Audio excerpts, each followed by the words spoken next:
Okay.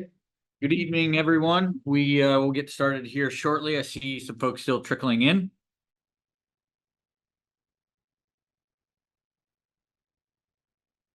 Okay, a couple housekeeping items. There is a chat box in the webinar that you guys can insert questions. We'll try to get to them during Q&A at the end. If we do not get to them this evening, we will follow up over email within 24 hours and make sure that we get back to you for each and every one of those questions that come in the chat box.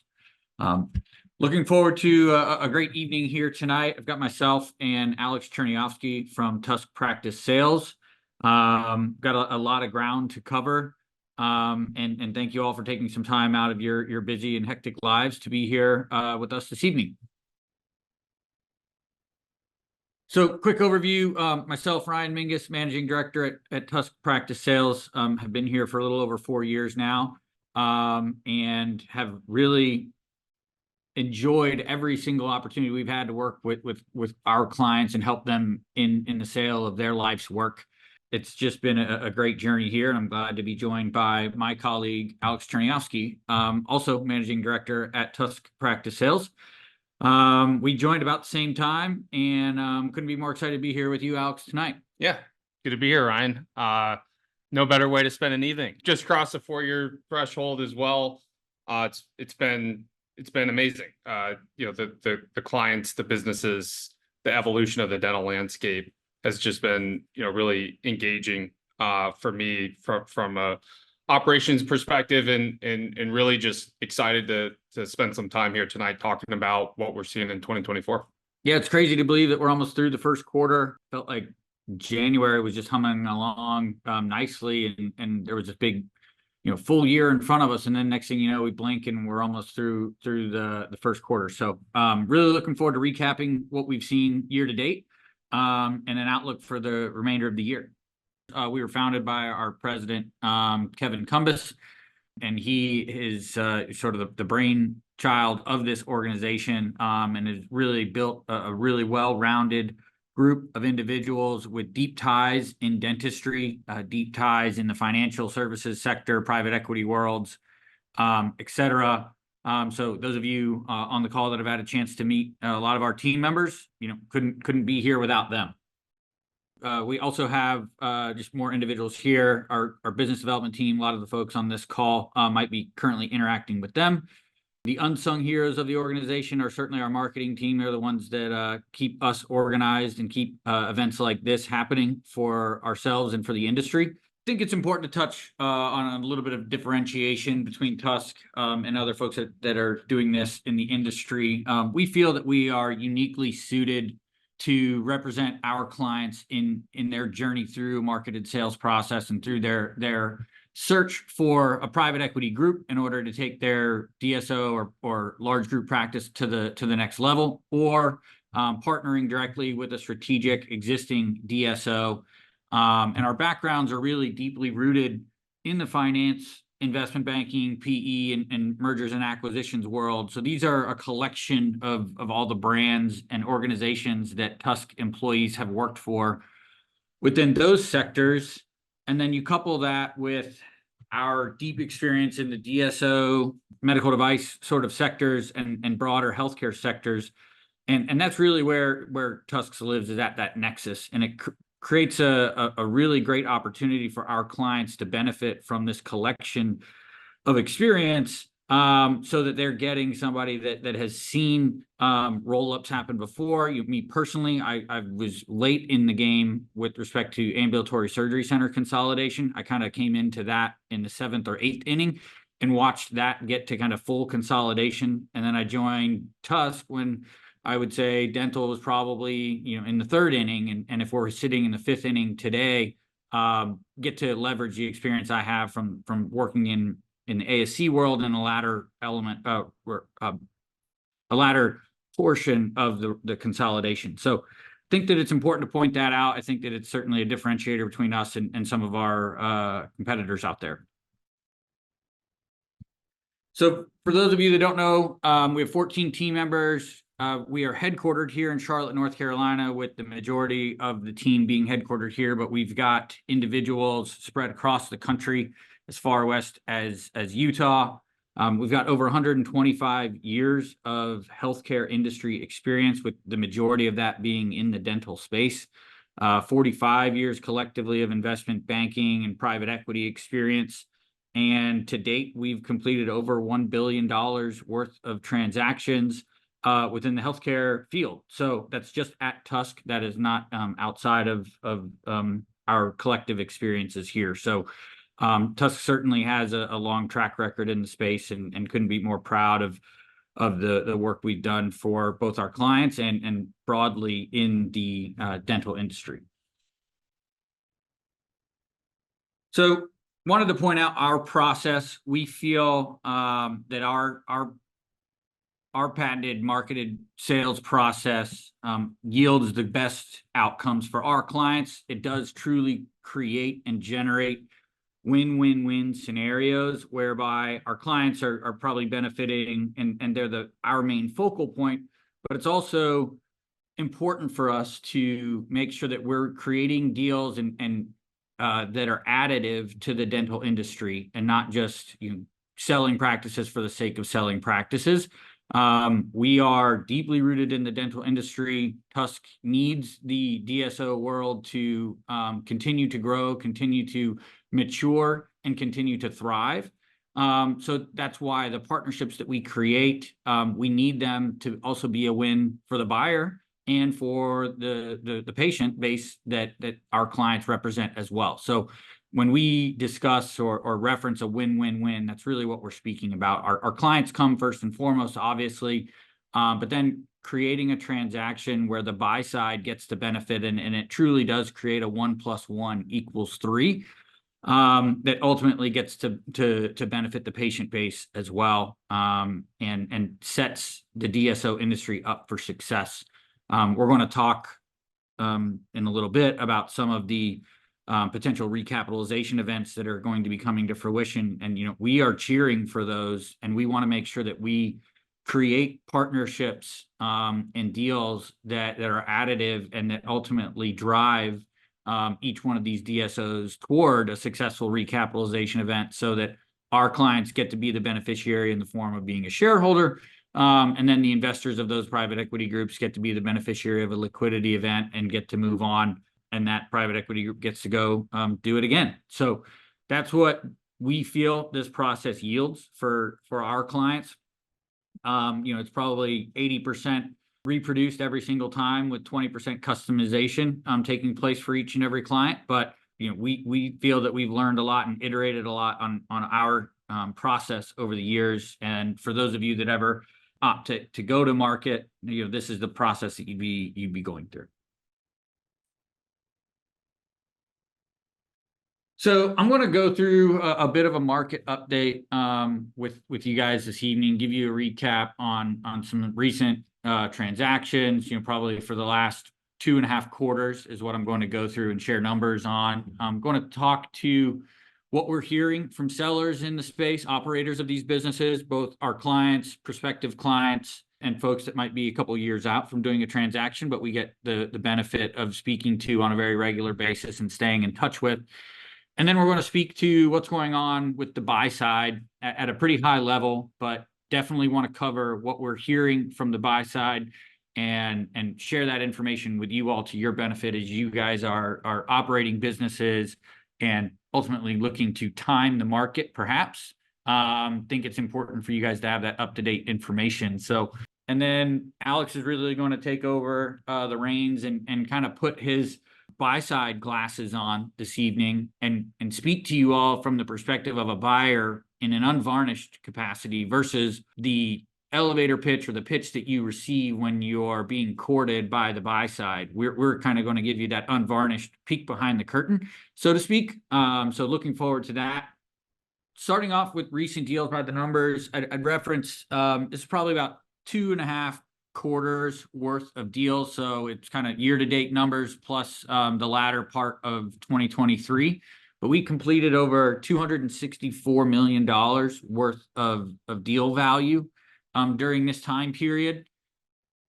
And here's some really interesting numbers. It comprised of 60 different locations and 97 doctors that contributed to these transactions. And there were 18 unique buyers, and 8 of those buyers were the first time that TUSK ever worked with them on a transaction. So want to unpack some of that. I think a lot of folks out there that say that they're a broker or an advisor in the space don't really go as broadly as we do to scour the buyer pool each and every time for each and every client. And it bears, we've been saying it and we always say it, but it's important that it's reflected in the numbers. Working with 18 unique buyers across, 20 or so deals, 26 deals, 25 deals, whatever the number is, that's a pure testament to how broadly we go and how important it is for us to find partnerships that, we wouldn't normally find if we didn't go that broadly. And I think that is to the benefit of our clients, to the benefit of the buyers, and to the benefit of the industry as a result, because who you partner with matters tremendously. And we're willing to take the onus and work with new buyers, speaking to the 8 unique buyers that were first-time transactions with TUSK, that's a heavy lift. Every single time Alex and his team work with a new buyer to get it over the finish line, it is a Herculean effort. Yeah, and one thing I really like about this stat here is that it really underscores and emphasizes that it's an evolving landscape, right? The DSO, the buyer pool, the active buyers, really it's a living, breathing thing, and each buyer is uniquely fitted for a unique practice, and that getting that tailored or bespoke deal that works structure wise, economics wise for you and your practice and your employees and patients, this extra effort to find new buyers really reflects itself in this statistic. Yeah, and I think with also the increased level of scrutiny that buyers are looking at each and every deal, they truly are looking for strategic acquisitions, not just EBITDA anymore, right? We're through the point of land grab phase in the dental consolidation world, and we're moving into the professionalization stage, which means there need to be ecosystems created. There need to be synergies across locations within geographies, and buyers are looking for these strategic acquisitions and not just EBITDA anymore. So I think that also is part of the reason why you're seeing so many unique buyers, because some of them are getting very specific in what they're looking for in their target acquisition profile. Not too telling, but 60% of our deals were specialty and 40% were 60% were GP and 40% were specialty. This ebbs and flows, but as a general rule, as an organization, in terms of volume wise, deal count wise, general dentistry tends to be the lion's share of our deals, with specialty in terms of valuation sometimes being quite a bit higher, but in deal count less. And then everybody always wants to talk about multiples, so we share average multiples here, both in the form of group exits and single location exit multiples. These are averages. Nobody ever actually sees the average, right? The range of multiples that we get on deals right now has never been broader. And so what we mean by that is, if we took a deal to market, we used to be able to peg a shot group of multiples for it in a pretty tight group. And now, because buyers are being such, I guess, putting more diligence behind their deals, the range of multiples that we're receiving is much broader. So it goes lower and they go higher than ever before. So I think that the average is interesting, but the range of multiples that we're going to receive on any given deal could be anywhere between 6 and 9 times. Yeah. So it's important to point that out. So what are we hearing from operators of businesses? We think it's important. A lot of this will not come as a surprise to you all on this call, the operators that are on this call, but we think it's important to to speak to this. So the operating environment has never been more difficult than, probably from the year that COVID began. It had its own difficulties in operations, but then, follow that, you had the Great Resignation. and then you had inflationary pressures, and then you had interest rates going up, which for those of you that were growing through acquisition, pre-private equity, trying to grow through acquisition, made it very, very expensive for you guys to go out and acquire practices. Well, on your micro level, that was true, but it was also true on a macro level at the big, large national DSO level as well. And we've been hearing a lot that it's difficult for our clients to capture organic growth. Alex, you're the husband of a dental practice owner. What's sort of the sentiment coming out of your family's dental practice? Yeah, I mean, we really faced some interesting times. We bought right after COVID, and really we saw how critical team culture is, right? And now that wages are getting publicized more and more frequently, you're starting to see dental groups in the area with less than ideal cultures paying up for their staff, and you see the $55 hygienist posting when historically the hygienists you inherited were paid 40. Yeah, raises are due. Mhm. You got to be proactive about that, but also you got to give them a reason to enjoy their workspace. And a lot of times, as my wife and I contemplate what a transaction could look like, because managing this business is exhausting. A lot of times it's what's best for the employees, right? And so it's been challenging. The dental supplies are going up, but you just kind of work through it and you manage it. And honestly, we just sometimes it makes a lot of sense why DSOs are so successful in helping a clinician stay clinical and kind of split the benefits of the business side of the equation. Yeah. Well said. On the deal front, this is less about operators and more about of our clients that are going through a process that perhaps had a failed process on their own and then ultimately engaged TUSK. So sort of the experienced folks out there that have an idea of where deals used to be compared to where they are today. For various reasons, a lot of folks have that. So of the operators that looked at perhaps going to market 2 years ago compared to what deals look like now, I would say that the structures are less favorable for those docs that have that experience, and they're giving that feedback. Greater scrutiny from the buy side. I referenced this before, but they're just going much deeper than they ever have before, and that's good. I think that that's a great thing for the industry. It obviously makes our job harder. It makes our clients' life a little bit more difficult because they are having to constantly go back and get more information. But I do think that it's making for smarter investments that hopefully the industry will benefit from in the years to come. The bid-ask spread, so that's clients of ours that had a predetermined expectation around the valuation that they expected to see versus what the market actually gave them. For our clients that have sub $3 million of EBITDA, I think this bid-ask spread is less. But our clients that are greater than 3 million of EBITDA, we have clients as high as $13 million of EBITDA. That's where we really saw the greatest bid-ask spread, because we've got less buyers at that level of deal, because they're just not looking to take on that risky of an acquisition at this juncture. The multiples that I feel like we saw the greatest compression in multiples was at those deals that were that $3 to $10 million of EBITDA or more.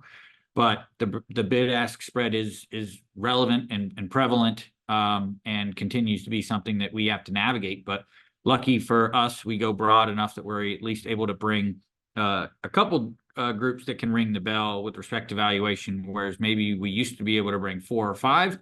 Maybe now we're only able to get 2 to the table that are meeting the valuation expectations for our clients. Yeah, and one thing I'd like to expand on that is I think I find myself this year more so than prior years talking with dental practice owners who had a failed process by way of we're given an unsolicited LOI, started to go through a closing process, and through this increased kind of level of scrutiny that buyers are going through, kind of learned more about the process themselves, and a lot of them voluntarily said, I think I need to find the right fit. And I think that's just one, let's call it a healthy byproduct of this new environment that's kind of ensuring that the right deals get through.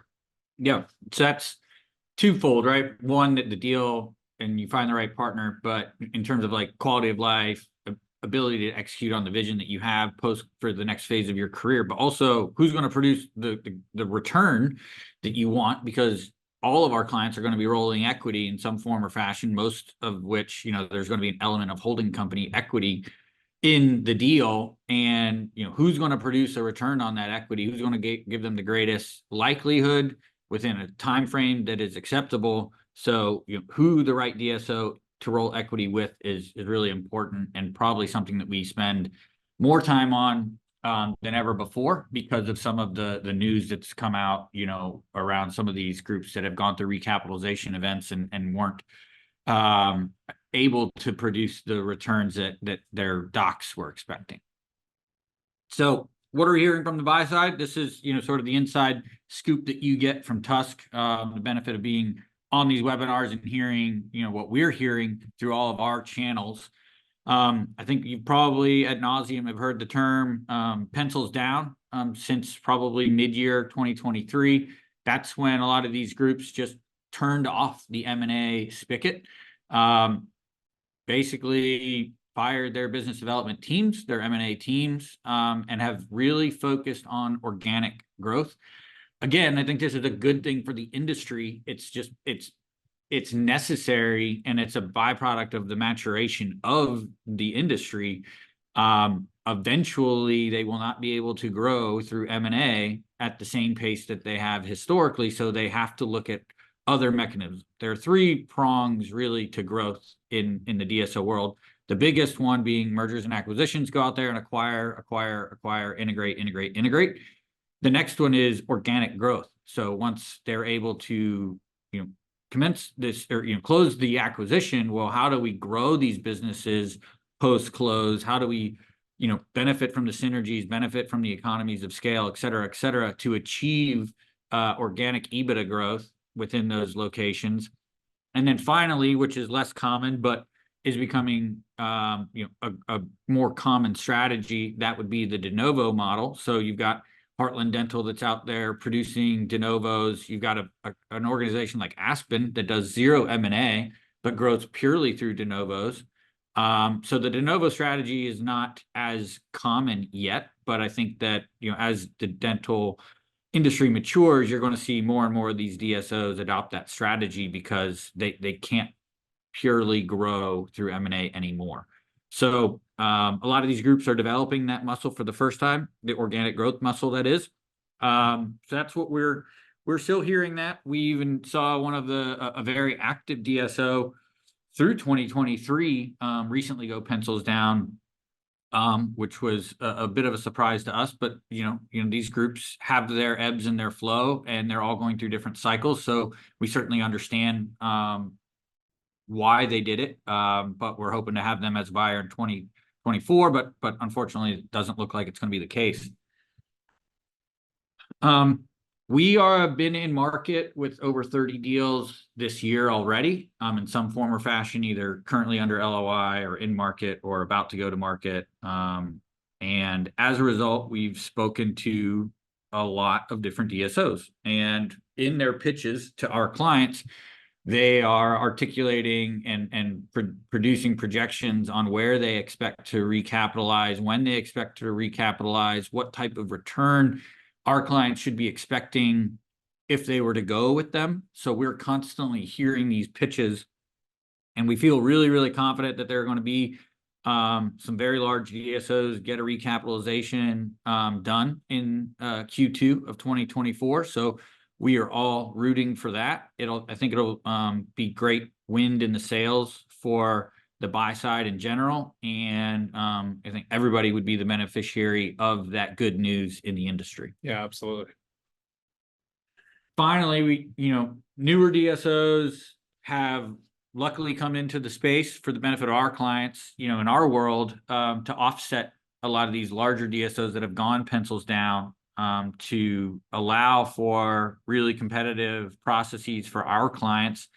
And then we're still taking phone calls on a very regular basis, inbound phone calls from folks that want to get into the dental industry. So these are private equity groups. I just took breakfast with one last week here in Charlotte, very large private equity group looking, to acquire an initial platform, no less than 5 million of EBITDA. And, they've been looking at the dental space for 5+ years, but just haven't been able to find that right investment, but still feel that there's a long enough runway for them to get in, start a business and get out and produce a meaningful return. So there continues to be new blood into the industry, which is always good.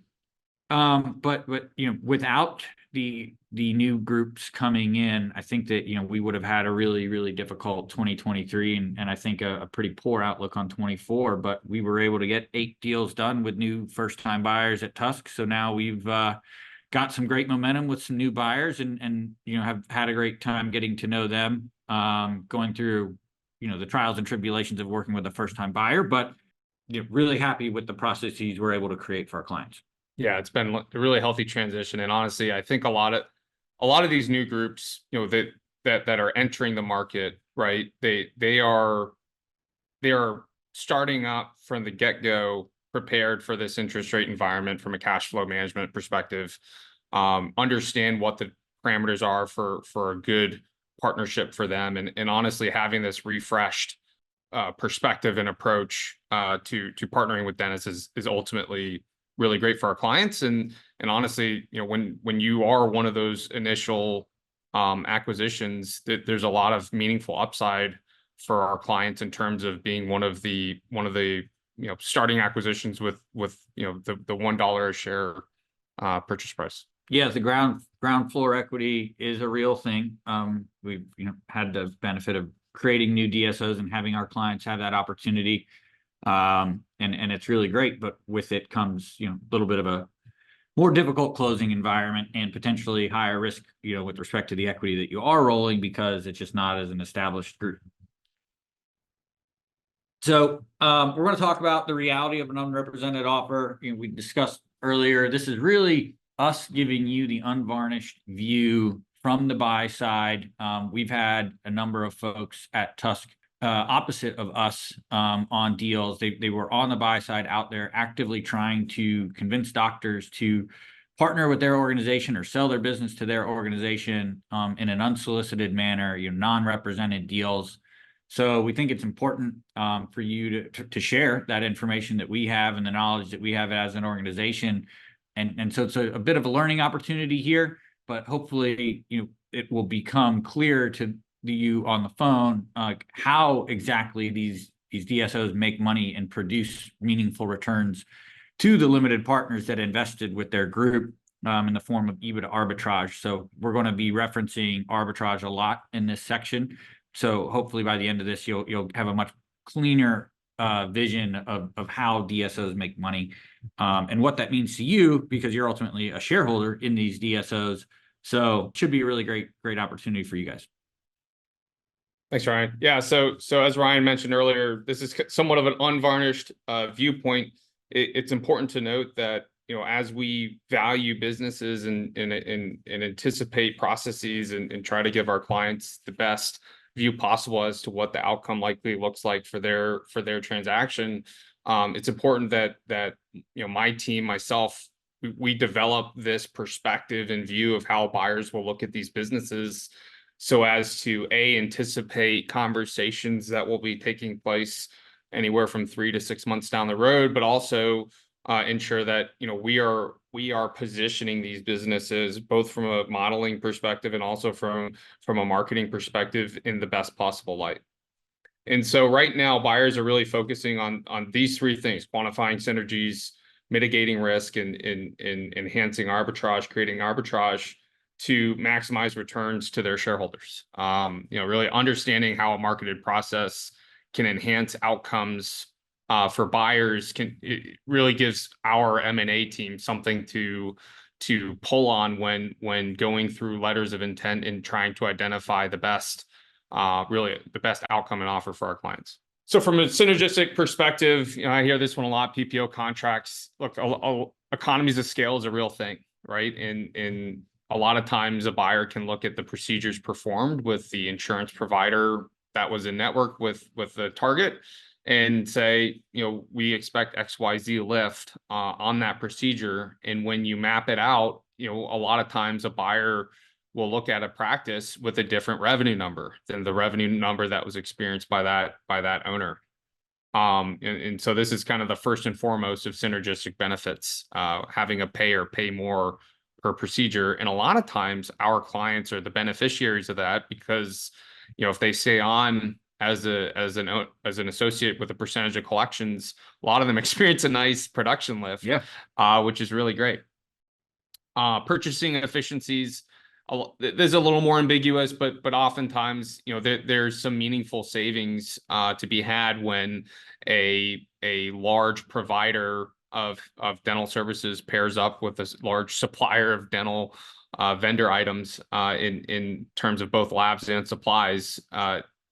These relationships often enhance the margin of a practice almost immediately upon close. And so you start to get that benefit of increased revenue alongside increased bang for your buck per dollar of revenue. And one thing that isn't spoken about as frequently are the existing footprints of DSOs. A lot of times, it's important for us to know the presence or active presence of the people we're talking to, because their view of a practice will often be factored by their existing presence when talking deal valuation. And I'll just say this is particularly meaningful when we're talking to multi-specialty groups that can both refer patients to a specialist that they're looking to partner with, or get referrals from the practice that they're looking at. Mitigating risk, especially in this climate, right? Rising interest rates, et cetera. Keep hearing that drumbeat. Risk is involved in all deals, right? And it's one of the reasons why a fit is so important. But when thinking about risks, it's our job, TUSK's job, really to highlight the risk mitigating factors within a practice, to help quickly get buyers comfortable with a deal. A lot of times we hear from buyers that they're looking at 500 deals a year and they only partner with 10 of them, and so a lot of times a key component of having these conversations for us is ensuring that we're highlighting risk mitigating factors within a practice, to get a buyer quickly comfortable with valuation and with numbers. First and foremost, provider risk, just ensuring that that procedures are well balanced across the practice. Super producers can sometimes be considered a risk to a buyer. Sure. When you have a large revenue concentration with a provider that might be providing a level of service that isn't easily replaced, such as full arch placements, all-on-4s, those types of procedures. And these risks can really be mitigated by contracts, by equity, right? A lot of times we see equity conversations with key individuals.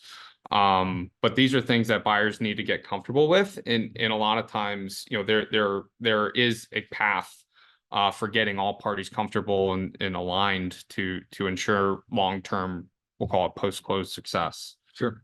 And then, we'll just touch on the geography.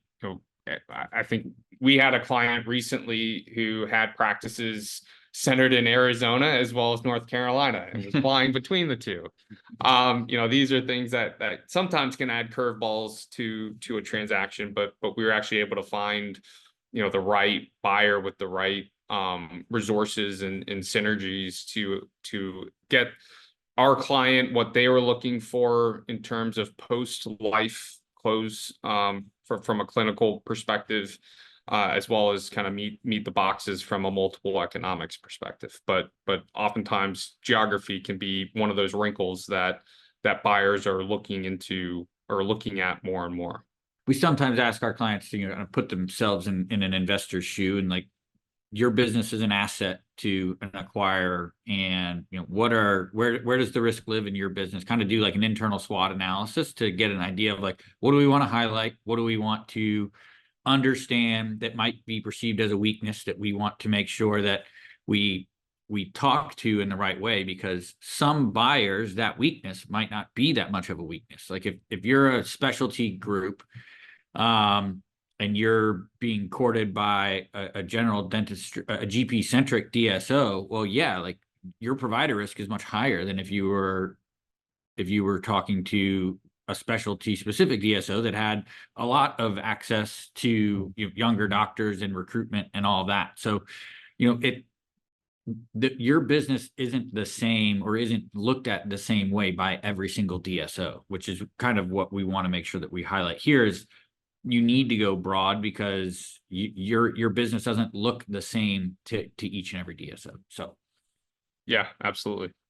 So now we're kind of getting into the nitty gritty of creating arbitrage. So what is arbitrage? We hear this all the time. That's ultimately it's it's defined as the realized value difference between when you purchase a small business at a lower total enterprise value or TEV and package that small business with other similar small businesses and sell at a higher TEV or total enterprise value. So we actually have a really good illustration of this later on, but the goals of a buyer in an M&A transaction, getting favorable terms on a deal is important to their shareholders, right? And one thing I like to say is it's kind of a catch-22 of sorts. The buyer that you're talking to that kind of gives you the hardest time on certain things and doesn't let you get away with as much, oftentimes that's who you want managing your equity, right? Yeah. And so it's not necessarily bad thing at all. Like it's values created through arbitrage. A lot of times our clients, or I would say almost every time our clients are able to enjoy that a portion of that arbitrage. And in addition to the things you're seeing here in terms of deal structure items, part of the arbitrage equation is expanding revenue and expanding margin in the ways we discussed earlier. So here's actually where the rubber meets the road. And this is Alex's world. I'm just living in it. But here's an example of a group practice that we were representing. Obviously zeroed out, but yeah. So we have a group practice that we were representing, transitioning from a practitioner non-private equity backed position to a DSO. And this illustration is really intended to show how much financials can change from just changing the name on the door, right? Not that the name on the door changes every time, but in terms of the entity that owns and runs the business, a lot of times there's an immediate impact. And so we're going to show a view here that, just from handing over the keys to the car, so to say, there oftentimes be an immediate lift to revenue by way of payer contracts that are more favorable with a buyer. In addition to that, there will be a form of economies of scale within the margin of the business, and that's getting the gloves for $10 a box of 300 instead of $15 for a box of 300, like I get. You cascade these items throughout a large dental practice, and you'll see beneficial results within your back office stuff, accounting, legal, et cetera, as well as your marketing spend will be more efficient because now you have a large structured marketing approach to acquiring new patients. And so all of this turns into an expansion of both revenue and margin. And so this is that double dip we referenced earlier. The EBITDA of the business almost overnight increased 40%.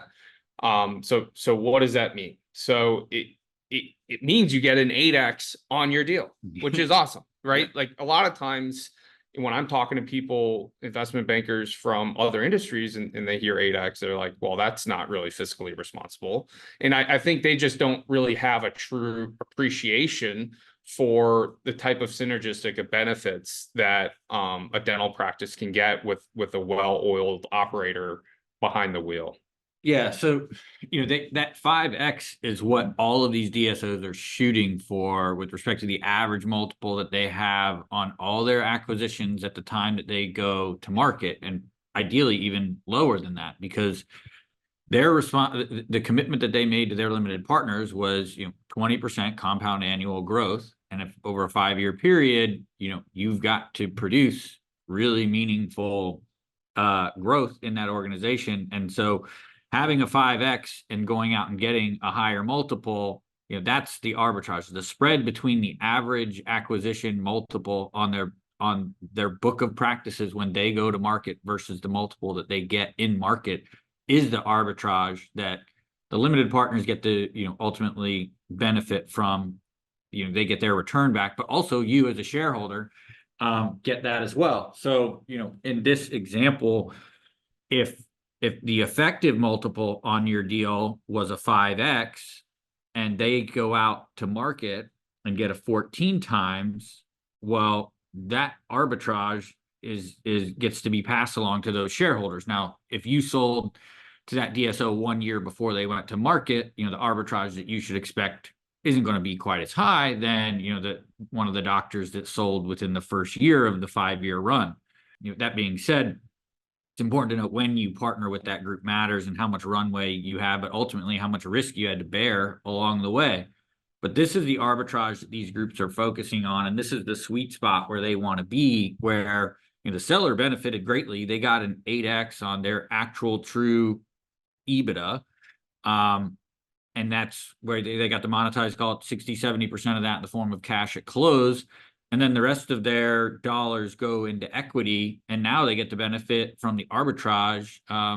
It's so long as that DSO that they partnered with was a good steward of the business, to your point, Yep. and was responsible in their investment and created deals that made sense to them, that ultimately added value to the shareholders. So we ultimately have to challenge our clients at some juncture to stop asking for more and start putting, your investment hat on. And it's like, look, if we go back and ask for this number and they give it to you, you better think long and hard about whether that's a group you want to partner with, because that's a pretty irresponsible ask. Yeah. It doesn't happen all the time like that, but that's an example of how that we need our clients to ultimately end up thinking about it, because the value of the equity could and should be worth as much or more as the cash at close. Absolutely. Yeah. And I think this illustration really kind of highlights that and why we emphasize it so much, of knowing who you're partnering with and why the equity is not something that is a minority part of the conversation. No. So things, we didn't cover, transitioning employees, standardizing contracts, integrating systems, favorable deal structures, and tying down the doctor for a long period of time. These are all elements that the DSO is looking to, negotiate in a favorable manner, and or are considerations that they're trying to take into account when they're deciding the multiple that they're going to place on a deal, and or the projected synergies that might exist, and the riskiness of future cash flows in the form of tying down the doctor for a long time. These are not covered tonight, but certainly are factors that get negotiated and are really integral to favorable deal structures for our clients. So lining your business with the right partner, more newly formed groups with a track record of success. So, Shore, Blue Sea, Thurston, these groups already have had successful platforms created and ultimately exited within the dental world, and now they're on their second, third, and maybe even fourth platform. Well, that makes a really that's a very different buyer than the first time that they were trying to start a dental platform. There are more choices than ever. I'd mentioned there are a lot of people that are pencils down on deals, and a lot of new groups coming to market, and new private equity groups looking to put capital to work in the DSO space. Even though, we're maybe midway through a cycle, they still feel really great about the runway. But it also creates a very murky environment for our clients, because the spectrum of buyer types and quality of buyer types has never been broader. In order to maximize the value, you absolutely need to see that full spectrum through a formal process, and that's what we are here to do. The differences between these groups, valuation, deal structure, the structure for you, a deal structure that's really favorable for you might not be the same as, a colleague of yours. Some of our clients really gravitate more towards lower risk, higher cash flow generating deals with the utilization of joint venture equity or retained equity of the practice. Others have a very, different risk profile and want as much holdco as humanly possible. So the deal structure that matters to you or is best for you, is something that is unique to you. But the value and the quality of the equity, I think we've said that enough times tonight to drive that home. But our job is to advise you based on our experience in the space, past clients that have worked with these groups with respect to the equity, how you evaluate the riskiness and the potential return and the timeline of that return. The likelihood of a recap happening at all. The newer the group, the less likely it is to happen, the more risky they are. So that's certainly something that people need to take into account. The culture, you have your own culture, and how that's going to fit or not fit with a particular group is important, because you're not going to be handing over the keys at the closing table. You're going to have to be living with this new partner for some time, and it's important that you pick and have fully vetted the who behind the partner. And then, what resources are they bringing to the table, right? You're bringing this great asset to the table, but what are they actually bringing that's going to make your life better post close? Because each group has different muscles and different resources and different capabilities. So you don't want to have a misconception about what's going to happen, and then those things not ultimately come to fruition, and you end up doing much of the same work you did before you closed the deal. But now you don't own 100% of the business.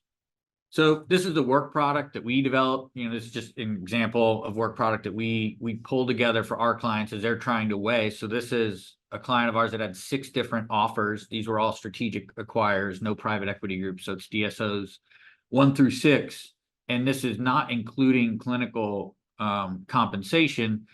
And you'll notice that some of these groups just have like 2 different moments of liquidity, right?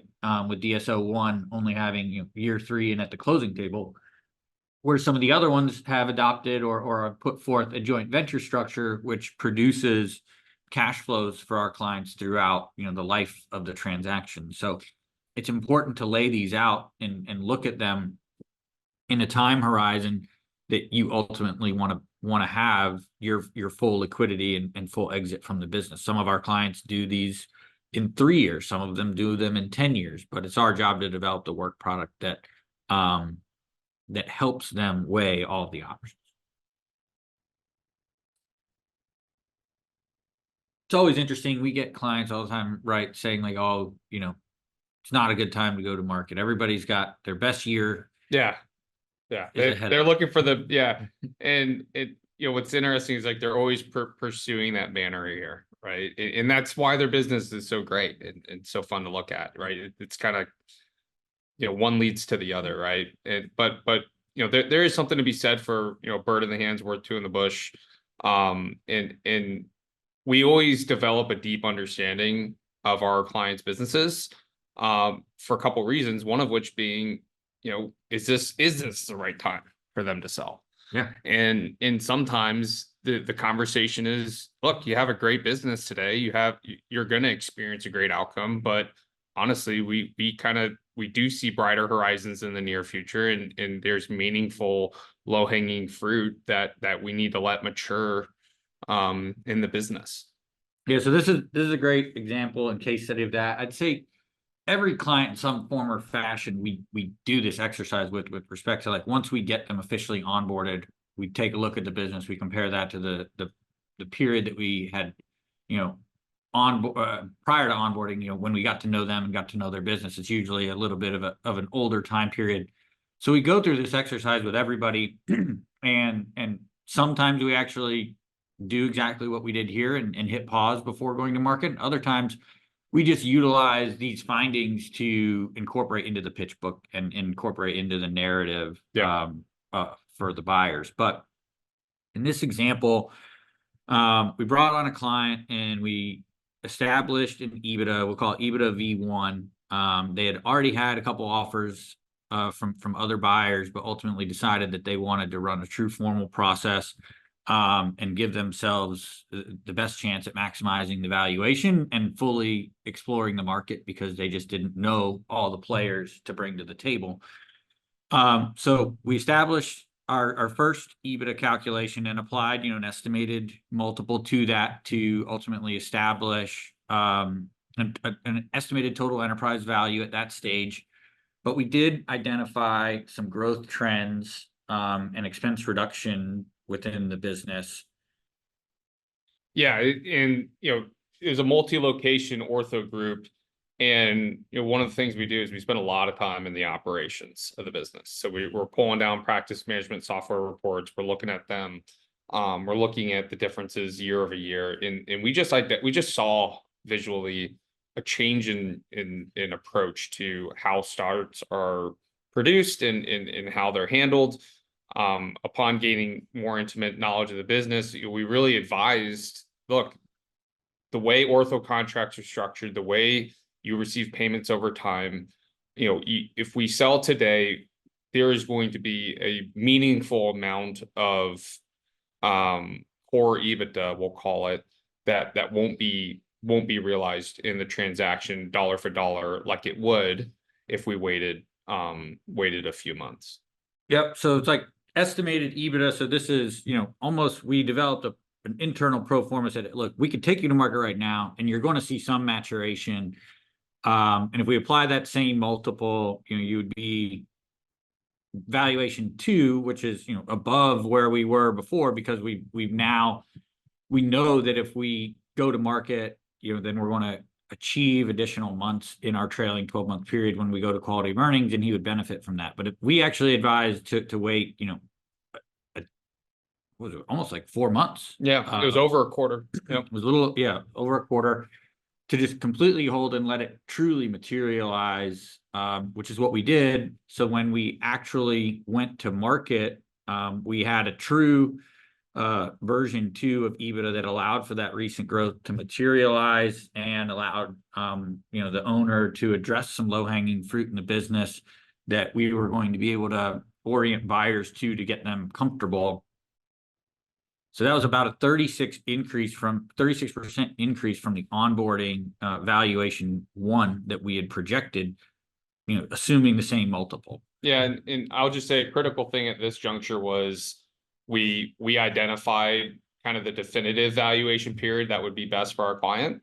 And while conversations were happening from like a letter of intent negotiation stage in the market, we were able to kind of achieve that future, we'll call it maximum value for that particular business, which was able to capitalize, by the time the final valuation period was determined, it was a full 6 or 7 months past the original estimate valuation V1. Yep. And so allowing our M&A team to have that information up front and say, look, this is the goal line, this is what we're targeting, and have that really materialize for our client was pretty transformational.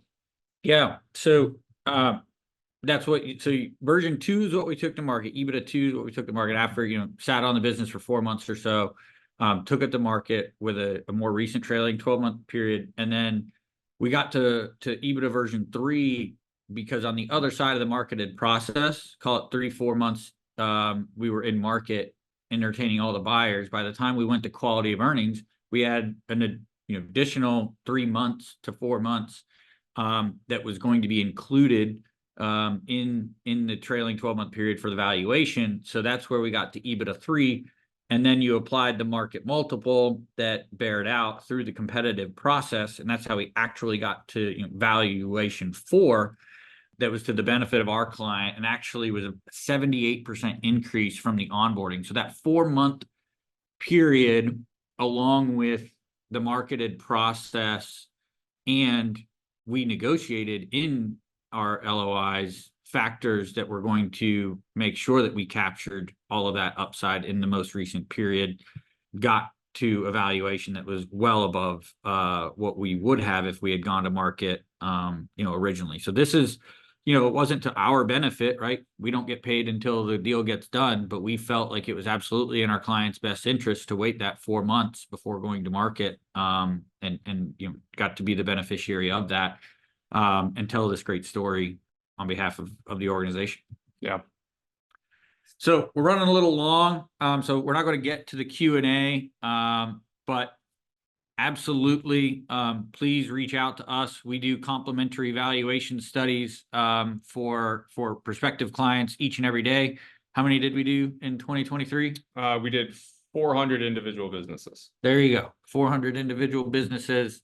So we do this all day, every day. Would love to get an opportunity to get to learn about you, learn about your business, learn about your goals, and then discuss our experience in the space, and go through the exercise for you. So please reach out. This QR code will take you to a form to fill out, and we can get you started. Apologies for running a little long. We will absolutely get to the Q&A over email in the day to come. But thank you all again for attending this evening and taking time out of your busy schedules and away from your families. Thanks all.